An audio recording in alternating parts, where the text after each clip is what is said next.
Salam sejahtera Malaysia. Denyut nadi suara rakyat bergema di channel ini. Terima kasih kerana bersama-sama di channel ini untuk mendapatkan berita-berita terkini. Bagi anda yang baru, jangan lupa tekan butang subscribe, like dan share. Malaysia kita punya, kita jaga sama-sama. Salam sejahtera Malaysia, denyut nadi suara rakyat bergema di channel ini.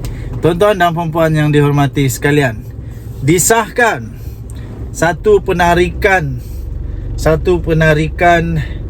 gelaran disahkan telah dilakukan. Ini melibatkan perkara-perkara yang memang patut untuk diambil tindakan serius lah. Jadi terbaru, kita baru saja menerima berita sah Sultan Kelantan tarik balik gelaran Agus. Sultan Kelantan, Sultan Muhammad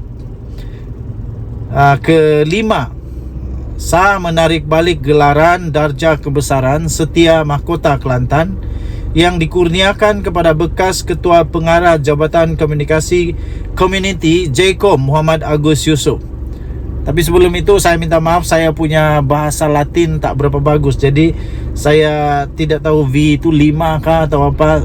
Maafkan saya. Kalau anda tahu tolong komen itu V itu keberapa, yaitu ke bawah duli yang maha mulia Sultan Kelantan Sultan Muhammad V. Jadi V itu mungkin 5 ataupun saya pun tidak pasti berapalah. Perkara itu disahkan oleh Setiausaha Kerajaan Negeri Kelantan Nazran Muhammad kepada Malaysia kini sebentar tadi, setelah beberapa hari maklumat itu telah tular. Seperti diwartakan, katanya ringkas ketika menjawab soalan portal ini melalui pesanan teks. Agus bagaimanapun boleh terus menggunakan gelaran Datuk kerana turut mempunyai gelaran dari negeri lain, iaitu Darjah Indera Mahkota Pahang. Menurut warta kerajaan bertarikh 28 Disember itu, penarikan balik gelaran dari Kelantan itu berkuat kuasa pada 2 Disember lepas. Tiada sebab dinyatakan. Agus, iaitu bekas ahli akademik yang telah menyertai kerajaan sebelum ini, tiba-tiba terpalit dengan satu kontroversi dakwaan berbual bunyinya yang memang agak sensitif dengan pekerja baru JKOM Abdul Wahab Abdul Kadir Jailani. Kertas siasatan polis terhadap anak Kelantan itu sudah berada di tangan Jabatan Peguam Negara AGC untuk diputuskan sama ada akan dituduh atas kesalahan gangguan seksual di mahkamah. Agus dan Wahab sebelum ini pernah tampil dalam sidang media bersama mendakwa video itu sebenarnya telah disunting. Malaysia kini telah menghubungi Agus bagi mendapatkan komennya melalui panggilan telefon tetapi tidak diangkat. Dia juga tidak menjawab mesej WhatsApp daripada Malaysia kini. Daulat tuanku, ampun tuanku beribu-ribu ampun, sembah patik mohon diampun. Pastinya saya percaya ke bawah duli yang maha mulia Sultan Kelantan ini, pastinya baginda ada pertimbangan, kebijaksanaan baginda sendiri dan sebab al-musababnya mengapa penarikan balik ini adalah satu tindakan yang terbaik, satu tindakan yang patut dilaksanakan kepada Agus ini. Jadi tidak perlu persoalkan kerana itu semua adalah hak mutlak daripada kebawah duli yang maha mulia Sultan Kelantan. Baginda boleh bagi, baginda boleh tarik kalau baginda rasa itu tidak lagi sesuai untuk orang berkenaan. Jadi pada hemat saya mungkin itu tidak lagi sesuai untuk Agus. Apapun syaratnya, apapun sebabnya yang tidak dinyatakan mungkin tidak sesuai sudah. Jadi daulat tuanku, kita sokong apapun keputusan kerana saya percaya ada sebab musabab yang penting. Kita jumpa lagi, bye bye. Salam sejahtera Malaysia. Denyut nadi suara rakyat bergema di channel ini. Ini buktinya Datuk Seri Anwar Ibrahim berpegang kepada janji, tidak seperti yang lain-lain. Ini buktinya Datuk Seri Anwar Ibrahim adalah Perdana Menteri yang terbaik yang Malaysia pernah ada. Betul. Tahu tidak, sampai sekarang Datuk Seri Anwar Ibrahim masih tidak ambil gaji. Potongan gaji menteri-menteri pula terus diteruskan. Dan menteri-menteri tak pula meroyan. Menteri-menteri tenang saja. Itulah yang dijanjikan oleh Datuk Seri Anwar Ibrahim, dan betul-betul dia buat.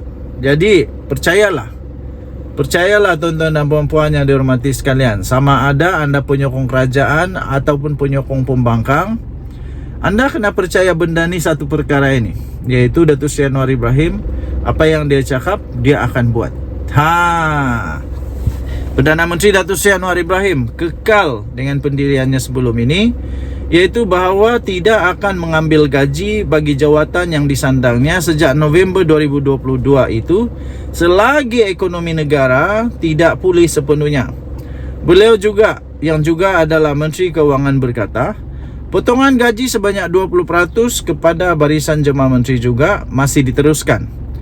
Katanya, setakat ini saya umumkan saya tidak ambil gaji, dan potongan 20% bagi yang lain, iaitu jemaah menteri, selagi ekonomi tidak pulih sepenuhnya. Ada perubahan ekonomi tetapi belum lagi boleh ambil gaji, katanya.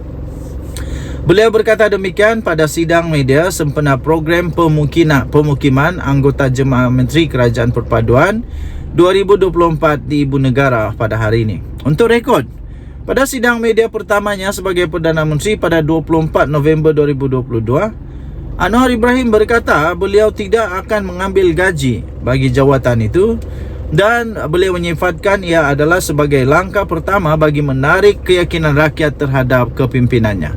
Inilah Datuk Seri Anwar Ibrahim yang kita sanjungi, yang kita sayangi. Dan betul, apa saja yang dikata oleh Datuk Seri Anwar Ibrahim dia buat. Cuma ramai orang tidak sabar. Adakah Perdana Menteri yang baru setahun mampu untuk memutar terbalikkan semua yang perlu untuk diperbaiki dengan sekelip mata? Tak ada. Malah Perdana Menteri sebelum ini, Najib Razak, Tun Mahathir, yang sudah lama jadi Perdana Menteri, apa yang mereka dapat buat? Mereka dapat buat dalam masa berpuluh-puluh tahun itu, apa yang mereka dapat buat? Itulah soalan dia. Datuk Seri Anwar Ibrahim baru setahun, semua orang sudah bising. Konon itulah, konon inilah. Sabarlah. Bagi dia 5 tahun. Kita tengok apa jadi kepada negara Malaysia nanti. Bagi dia 5 tahun.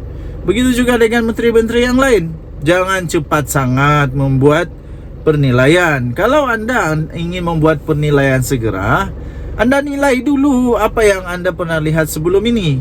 Nilai dulu Perdana Menteri sebelum ini, apa yang mereka buat, apa yang jadi kepada negara. Dalam masa bertahun-tahun itu, ada yang dah sampai tua kerepot jadi Perdana Menteri, apa yang diorang buat. Jadi sebelum komen, sebelum buat kecaman, sebelum buat kritikan, fikir dulu. Nanti terkena ludah sendiri, memalukan. Cuba untuk luruskan benang yang basah, itu tak ada guna.